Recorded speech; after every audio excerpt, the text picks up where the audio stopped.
So it's Front Row MMA, and here we are. We're joined by the alpha female, Catherine Costigan, 105-pound killing machine. 105 pounds, the Atomweight division. I know I said I was going to talk about the past first, but let's talk about the Atomweight division. It seems things are what's important. Yeah, it seems to me. Important. It seems to me though that it's tough to find quality opposition. And is that a fair point for you? Because are you as active as you'd like to be at 105? Right now, I think I am. I think I'm taking the correct steps. I think if you fight too much, you might get a little bit burnt out as well. And, you know, you mightn't have time to work on your game and get it better within the periods where you're off season, shall we say. So I like that as well. Now, in saying that, there's some drawbacks too. I do like after New Year's Eve, 5 minutes after the fight, Ian Dean came in and I went, oh, I'm going to have a great rest. And he goes, we want it for March. And I went, I didn't expect that. Yeah. And I was like, okay. I was like, okay, this is the first time. So I took 2 weeks off and I went straight into camp. And in a way, I liked it. It was good. It kept me kind of very sharp. But then after the Irene fight, it was quite a tough fight. So when they gave me the time off, it was good then to explore certain things that I needed to work on and have that time. So the division is a tricky one at times. And certainly, at least with Cage Warriors and Invicta now, finally, I'm finding more girls. I've always found girls in the strangest ways. When we thought we wouldn't have a fight, we pulled it out. And especially Cage Warriors are brilliant at it. And I think the quality of opponents that they give me are strategically, I've got to work them out. They may look simple to beat, but I think it's because I'm such a good fighter. And that's not me being big up. I think I'm such a good fighter. I make it easy in certain ways, you know. And it looks easy that maybe they're not too much of an opposition for me. But I just think if you're a good fighter, you make it look easy. Well, I mean, that was proven last night on a number of levels by some Irish guys. So I suppose that's very true. Before we go back and before we continue to talk about the weight class, I want to know a little bit about Catherine Costigan. You described yourself to me in our last interview as the Randy Couture of women's MMA. How long have you been within the sport? And more so, where did the start come from? What was your first foray into the combat sports? I always say, because it was a thing, my dad loved Bruce Lee. And he used to sit me down and make, and I started watching and I thought, God, this is very intriguing. This small guy is using very efficient moves with his body and he's beating big guys. Now, I know some of it was movies, but I think Bruce Lee could genuinely back it up. I mean, he did do the study. He was a true martial artist at heart before he went to the movies. And, I mean, the teachings and the methods that he uses, I still incorporate. I mean, my own coach has 2 or 3 books on Bruce Lee. I remember first watching them and the tactics of breaking down your opponent.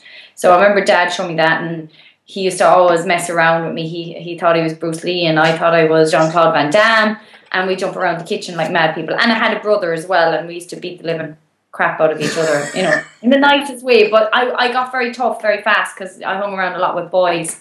So I think it came from there. But I love the efficiency of martial arts. I think there's the movement, the patterns, like what Conor McGregor talks about, but the efficiency in which, if you get it really right, the timing on a knockout or the timing on a finish, there's something very satisfying about it.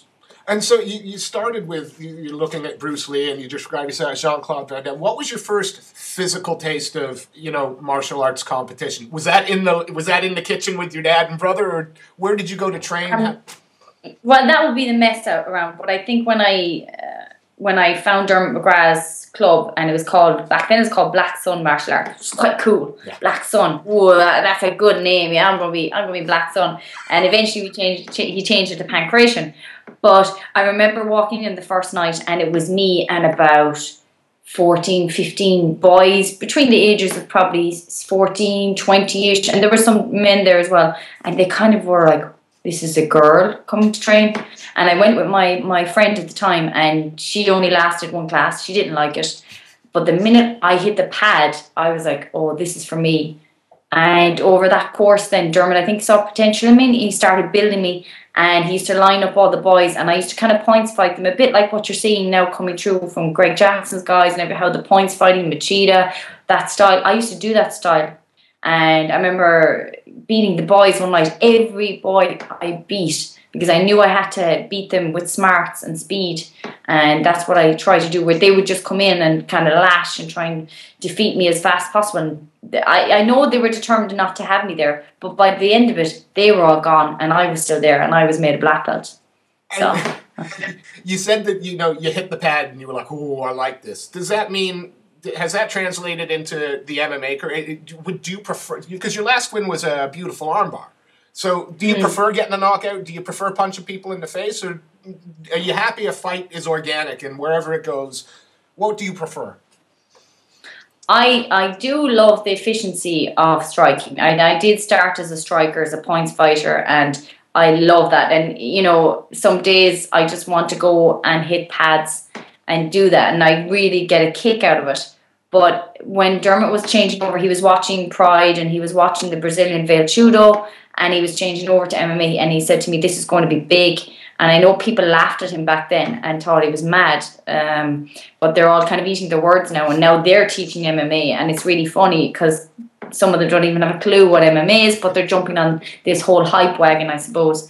But I think you have to be good at everything, and you're a fool if you're not, if you want to be it. And I think the first time I ever took someone down and tapped them out, I thought, okay, now it's for me. At the start, it was a little bit slow to the process, but then I began to understand. And to be honest, when I go and train with the likes of Rosi and people like that, and if I develop from the first day, I still have the video footage of us sparring, and I'll never forget it. I barely walked the next day, and I mean barely walked. I crawled to the bath, and the next day I had to meet her and train with her again for another 5 hours. And I remember Sarah Morris was over at the time as well, so I was training with her as well, and the two of them just kicked me left, right, in the best way. It wasn't like, but I look at that now and I see how easy Rosi handled me at the ground. I mean, I was doing stuff, but I had no clue. Yeah. Stand up was kind of okay-ish, but ground, she just wasn't. Total boss.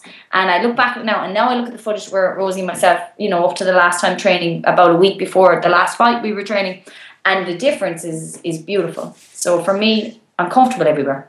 It seems to me that you have, and again, it's fun. I don't know if it's an Irish thing or not, but every Irish fighter I talk to that's worth their salt, every Irish fighter that's going to go somewhere, always talks about this efficiency of movement, human movement, kinesthetics.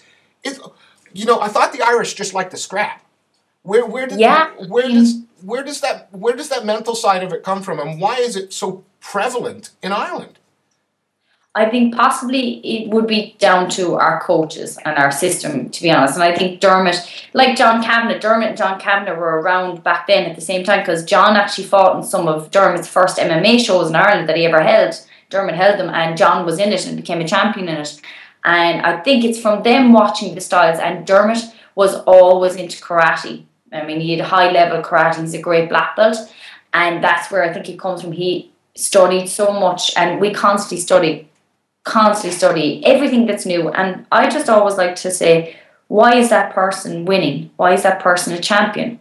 And that's how I suppose I went down the road of finding Rosi to go and train with her, and become the best in that sense. And I think it's not necessarily that we're studying movement and all of that. I think we're studying the most efficient way to win a fight.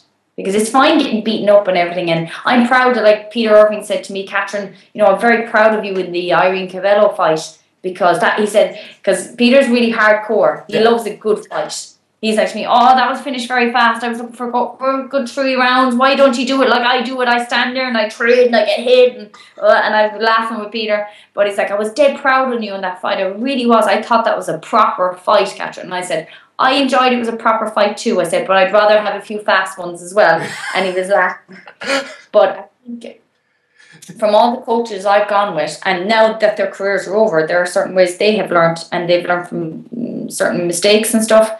So they're showing me the right way to do it, I suppose. I'm still going to make mistakes. I'm not going to say I'm perfect when I go in there. And I think Conor has worked very hard. I don't think it all just came straight away. He's been doing Cage Wars. He was doing the Irish shows. He was around there doing the work. I think it's, if we do the work and really work well and I'm never easy on myself. I'm never happy. I'm not happy about the Noella fight. There's certain things I wanted to do in that, and it didn't happen. Well, that's because you almost took her arm off after a minute. It's pretty hard pretty hard for your opponent to give you a scrap if they're lying on their back with their arm hyperextended. I blame you for that. Also, the thing is about Pete Irvin, with no offense to Pete, because he's a lovely guy, but he looks like he's been in a few fights. You don't look like you've been in a few fights. Maybe I want to keep it that way, and I think my mother would be happy if I kept it that way as well. You know, I couldn't see her for nearly 3 weeks after Irene's fight, and that was hard.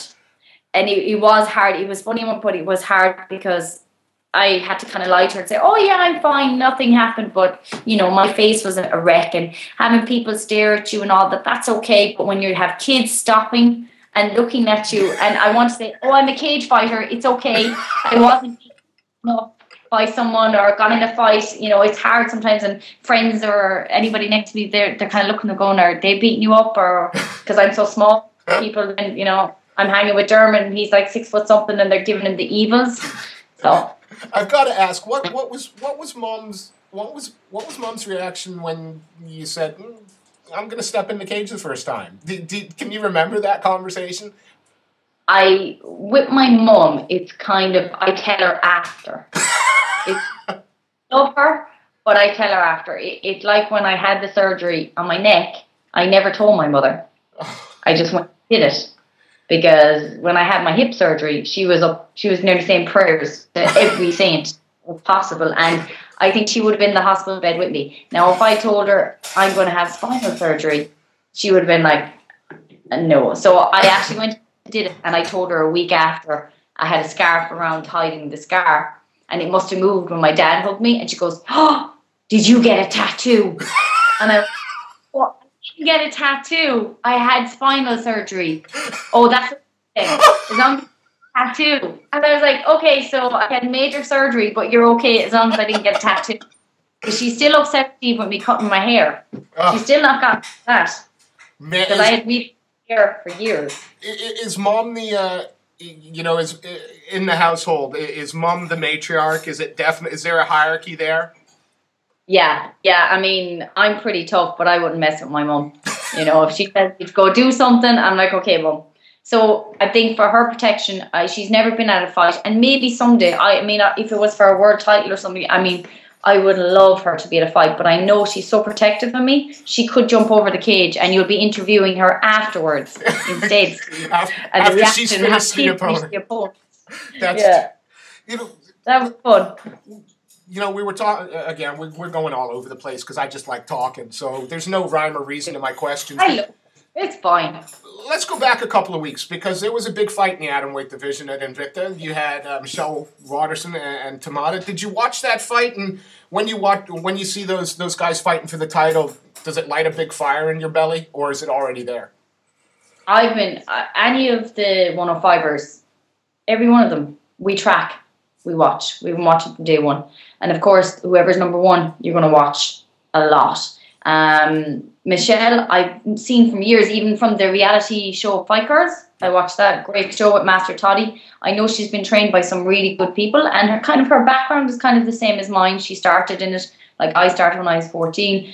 She's kind of like a striker, points fighter. I was a points fighter, striker, took to the ground. So I think the route and pathway that we were both taking is quite similar. She trains like with Julie Kenzie, and I kind of train with Rosie, and they're two high-level girls that were around when Gina was there and that and stuff like that. So we're learning from the best. I think Greg Jackson's probably one of the best strategists out there. There's no doubt. I mean, he puts winners, and she's in a great camp. And yes, I watch everything to do with her because I'm trying to find the ways to beat her. Were you surprised how handily she handled? Tamada's tough. We knew she was tough, but it just seemed that she didn't have an answer for Waterson.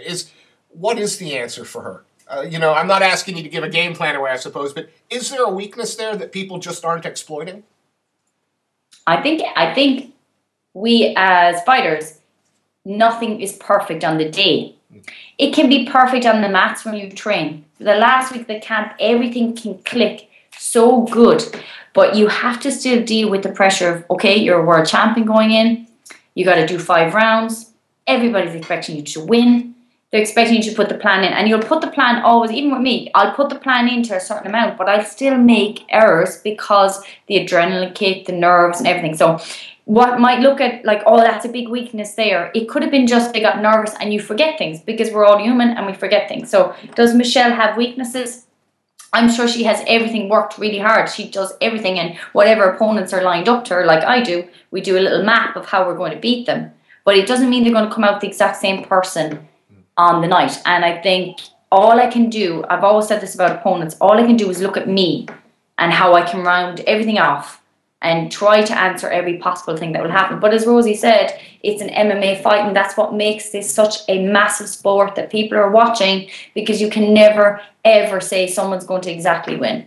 I think Michelle is a very good fighter. I think she did against Tamada. They gave her a perfect opponent, to be fair, on no disrespect, but the girl was smaller than her. She's coming over from another country. She's trying to make a weight cut through that. She's a lot more, whereas Michelle's in her own hometown, and it helps when you're in your hometown. It helps me. She had a lot of advantages there, and the style of opponent they gave her, I think Tamada wanted to get in and wrestle on her, and that, and her striking wise, Michelle just picked her off and kept her range, which is very smart. It was beautiful. The work that Michelle did was excellent. But I think that I'm a good striker too. I think we could have a good fight. I know we make it a great fight. You look at the Invicta, Atomweight division, and quite surely it's only a matter of time before you're there. Is that a fair comment? Is that where you want to go next, or? You see, I love Cage Warriors. I mean, Cage Warriors gave me a 5-fight contract, I mean, Invicta didn't come quite knocking, Cage Warriors did. I had a few offers from Invicta, but certain things, injuries and stuff, played a game in that. I think both that we have Invicta and we have me in Cage Warriors, we can work in the European side and then American side, and we can bring it together. And I think we can make it really strong. I mean, what to say, if I won the title on Cage Warriors, and we have a good relationship with Invicta. I know Graham, as he gave Ashton Daly to Invicta to use and stuff. We have a good relationship. We could come up with something there. I really don't want to leave my ship. Yeah. It's my ship. Cage Warriors is my home. I actually don't want to leave it. I want to have the world title. And like I said to you, the plans are, look at the reality series for the UFC right now. They're going to need another women's division at some point. And I can't quite see them putting in 125. Because they want 135 really strong for Ronda and that, and like 115 is there now. So I mean, where do you go? I don't think they're going to put in 155 because I don't think there's enough around the world. No. So I think 105 is an option, and I think if Michelle keeps going and I keep going the way I'm going, Cage Warriors will make Dana watch. I would say that. I know, of course, anybody can offer me anywhere to fight because I want to fight. But I really believe and trust in Cage Warriors that we're a great feeding ground for the 105ers now. We can all have a good play. When do you want to step into? When are you going to step into the cage next? It's been a couple of months now, I think, or July, I'm sure it was. When's next? When are we seeing you get in again? I took 2 weeks off. Ridiculously, not too bad actually this time, because you learn more as a fighter. Certain things you can do and certain things you can't. And then I paid my nutritionist 4 full months, and I'm back on my diet within 2 weeks. I'm back training. I'm back doing my job, running my gym. Because if I don't work, I don't actually support myself, because I don't have sponsors, and I keep working on this, and I will get eventually, I'm sure. And anybody wants to sponsor me, I'm definitely open. And the kind of sponsors I want are the ones that believe and are as passionate in their product as I am about the way I fight. So I want people that are genuine to work with me. But New Year's Eve is the show. It's always a show, isn't it, Steve? Like, I mean, I started last year New Year's Eve, so I'd like to finish in the sense of this year New Year's Eve. I would like the world title. I will not say that. I've been saying that since day one. Yeah. And I've been canvassing for day one. And I just do what Graham and Ian, what they say. They want exciting fights, and I just try and go out there and deliver that.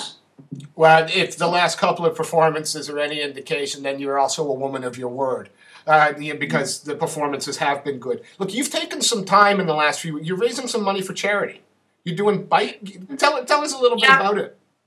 Well, Limerick kids need help and education, and some kids just can't afford education and stuff like that. And a lot of the charities, that's one of the main things I want to get into, is because I think we have a responsibility as fighters to use, it's not fame, I wouldn't say it's fame, because I think we put hard work into it. We're not rock stars, we're not anything like that. We're genuine people who want to help. If you're a really good martial artist I think the respect is always there that you want to help other martial artists. You know, your opponent may be across the cage, but at the end of the day, you're both working for a same thing, and that's to make things better in life, I feel. And I think if I can do that, I was starting to do. That's kind of my first bit of charity work now that I did was that. So I won't say I'm going out there and protesting against this, that and whatever. But at the moment in Ireland, they're installing water meters.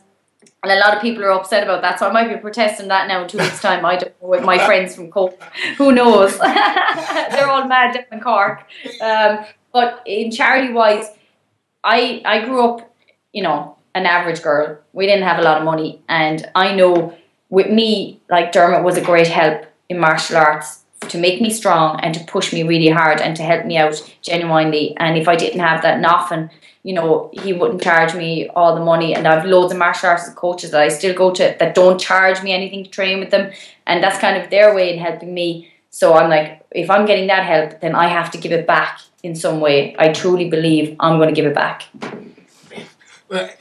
Kat, before we let you go, because, you know, we were taking 20, 25 minutes of your life. That's okay. That's awesome. See, I like the fact people like talking to us. That's lovely. I mean, if I don't understand, I want the fans to know who I am. I want them to get a feel, and I want them to feel like wherever I am, and I've said this to my friend Veronica Daly, I said to her, if I ever get too big for my shoes and I won't sign a photo or I won't stop for a picture, you make sure you give me a good kick. I said, and never forget that the people that are sitting in those chairs, in those seats, that are on Facebook, that are behind me, my alpha female nation, or force, as I like to call them, they're the reason I fight. That's what I go out there to do for them, because I know how hard they work to pay for that ticket. I know it's up to me, and I want them to feel like I'm their friend as well, because I am. I'm easygoing. I'm not into all this rubbish like with Noella. I don't know where she was coming from with all that stuff, and I think it's just sad because fighting in life, there's too much of it. And get on. I gotta say, I can't think of a better quote to end that interview with, but I always end with, look, I appreciate your time, and is there anybody you would like to give a shout out to? Anyone who's helped you get where you are? Shill for sponsors as well, you know, Funky Gums, Smuggling Duds, XS, Mouth Guards, where are you? Well, I'll tell you where I am now. I've got Dermot McGrath, my sensei, my master, who's been with me nearly 20 years, and he will be with me to the day that we lift gold, to the end of our days. And Peter Irving, Rosi Sexton. I want to say that Rosi Sexton, I think, should be more involved in the women's division. I think the commentating was good, and I think we need to get her more into that. I know she helped pick all the women for the divisions, and my God, if I was getting the belt, no disrespect to Graham, I would love her to put it around my waist on that night. If I could, I would love that. So I'm kind of canvassing for that. Graham might be very annoyed. And I mean, I know, to be fair to Graham, like, you know, it is his show, so I can't push that to him. But that would be such an honour. That would be incredible. Because I want to do her justice. She was the first Cage Warriors female champion. And the only way I can pay her back for all her kindness is by winning that title for her. And I'm going hell, leather, blazing to get that title for her. She's never given up on me, and I'll never give up on her. Peter Irving, I think I said. S&P Manchester, since they got their hands on me, they worked with Michael Bisping in The Ultimate Fighter. They were the strength coaches for Team England. Oh, wow. I mean, I thought I knew strength and conditioning. I really thought I did. And they are putting me through my paces. Some days I can't walk. And we got Paul Cowser in Dublin in Rush Fight Academy. He's my striking coach as well, boxing and MMA, everything really. And he's a really good guy. He fights for everything in life. He doesn't, and he believes in being good to people. Who else we got?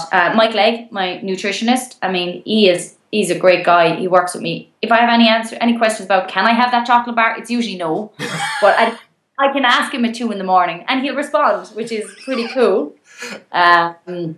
I'm trying to think because I always forget other people. Dr. Dave is my main supplement guy. And he, as I said to you, he's stuff I've been on since I was about 18. I've been on his supplements. And then he started sponsoring me, which is great. And I think that is the reason why my body is in such good shape. And I say I'm the Randy Couture, but I'm kind of the young version of Randy Couture. Yes. Of MMA. Yes. And just all my fans, and I have great friends, great girls in Limerick that support me, and they all come and they all help out. And with them, I would be lost completely and utterly.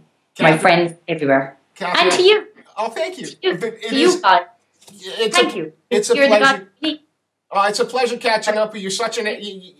You're one of the more genuine people that are in the sport. I think as you said, what you see is what you get, and I think more people need to know who Catherine Costigan is. Thank you. Well, all you can do is friend me on Facebook, or go to Twitter at Alpha Female War, and just follow me. And I am genuine, but I do enjoy having fun. I do enjoy there's more to life, and I think when the neck fusion surgery took away what I loved, I really found out then that I wanted to be a fighter. 2 years sitting in a house, walking, just doing simple things to keep my mind going. I always knew I'd get back. I knew it. But it was hard, but it definitely showed me that I'm on the right route. So now it's to the title on New Year's Eve. If we can find the right type of opponent that would be really good, I want one with a really high record. I want someone in the top 10. I mean, an American opponent would be brilliant, but I don't know. But anybody they put in front of me anyway, it doesn't matter who they are. Let's make a fight. Catherine, I got to say thank you so much for your time. It's always a pleasure chatting with you. And the T-shirt, the Superman T-shirt, rocks. Well, I'll tell you now, I can't wait to see you again on New Year's Eve and give you a few sound bites. Awesome. I look forward to it. And I'm going to hold you to that. Severe MMA, who are they? It's all about front row. Yeah, that's right. Front row. Thanks. Catherine, thank you so much for spending half an hour with us. It's been a real pleasure. I look forward to seeing you again. I do it anytime. Take care. Have a good day. You Bye. too. Bye-bye.